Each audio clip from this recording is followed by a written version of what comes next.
Welcome to This Explainer.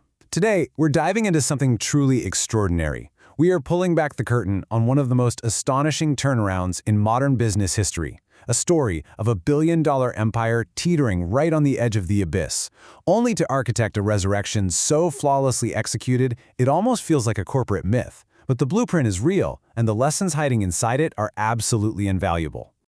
To really grasp the peak of this mountain, you've got to look down, deep into the valley. Picture the scene. It's 2009. Over 3 brutally weak years leading up to this exact point, this massive enterprise just watched its lifeblood drain away, suffering a staggering cumulative same-store sales decline of 10%. The bloodletting on the balance sheet was just relentless. Wall Street had practically already written the obituary. Their stock was trading in the low single digits. It was absolute desperation. This was the dark reality staring Patrick Doyle right in the face just before he took the reins as CEO.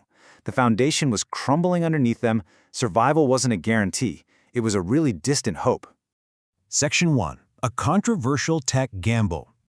Look, to save a dying giant, you can't just tinker around the edges, right? You have to take a massive, counterintuitive leap. In the franchise world, operators absolutely love their freedom, especially the ability to shop around for their own local systems to cut costs. But corporate laid down a brutal mandate. Everyone must use a single, in-house developed system. And the resistance? It was fierce. Franchisees actually sued the corporate entity over this. It was quite literally a civil war over cash registers. And corporate won. So, why risk alienating your entire base like that? Because the single point of sale system wasn't just a fancy new register. It was the central nervous system.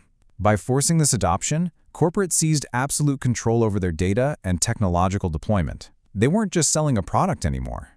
They were building an intelligence network. Section 2. The Ultimate Product Confession. Now we're in the year 2010, and they pull off a second, incredibly high-stakes maneuver. Listen to these exact words. Our pizza wasn't good. Let that sink in. It is almost unheard of for a massive global brand to look its customers dead in the eye and publicly apologize for its flagship product.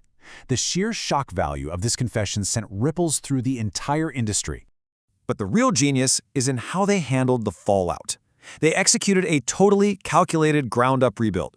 Step 1, you bluntly acknowledge the bad product.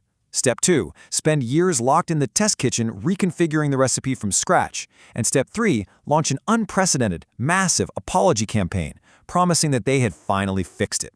They proved that consumer trust cannot just be bought, it has to be earned through brutal honesty and undeniable culinary improvement. Section 3. Architecting absolute convenience.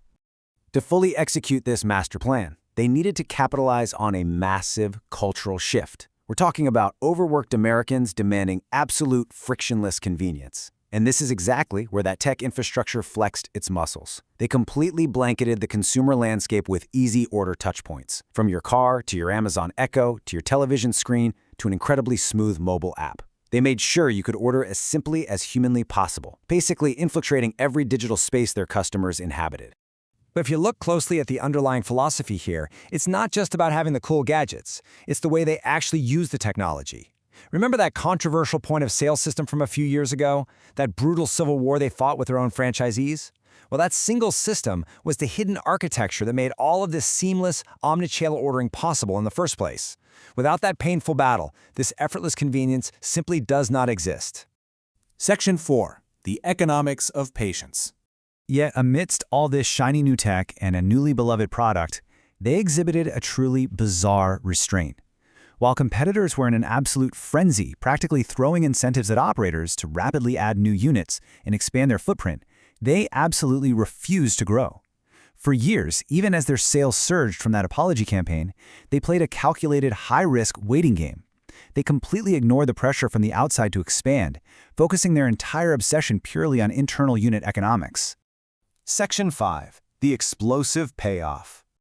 That quiet, calculated patience was about to detonate into a financial climax that you rarely ever see in modern business. By refusing to blindly expand and focusing purely on the financial health of the individual restaurants, just look at the trajectory of franchisee EBITDA, their baseline profit. It rocketed from $49,000 in 2008 to a staggering $133,000 by 2016. They nearly tripled the cash flow of their operators. And this newly unlocked wealth, it unleashed an absolute wave of dominance. We're talking 26 straight quarters of U.S. sales growth, an average increase of more than 7% during that time, driven entirely by genuine foot traffic. Once those operators were flushed with cash, the expansion finally began. 53 new units in a single quarter.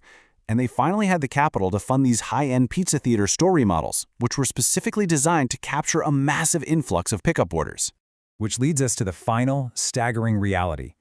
Under CEO Patrick Doyle, the stock didn't just recover. From the absolute bottom, from those really dark, desperate days of early 2009, the value of this company multiplied by 67 times.